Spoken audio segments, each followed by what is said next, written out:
కీర్తనలు 52. శూరుడా, చేసిన కీడును బట్టి నీవెందుకు అతిశయపడుచున్నావు? దేవుని కృప నిత్యం ఉండదు.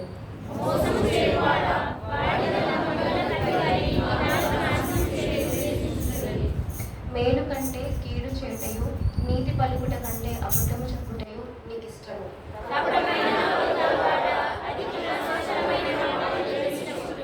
కావున దేవుడు సదాకాలము నిన్ను అనగగొట్టును.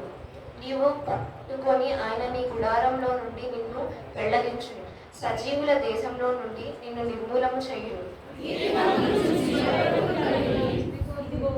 ఇదిగో, దేవుని తనకు దూరముగా నుంచుకొనక తన ధన సమృద్ధి అందు నమ్మిక ఉంచి తన చేటును బలపరుచుకొనువాడు నీవే వీడే అని చెప్పుకొనుచు వానిని చూచి నవ్వుదురు.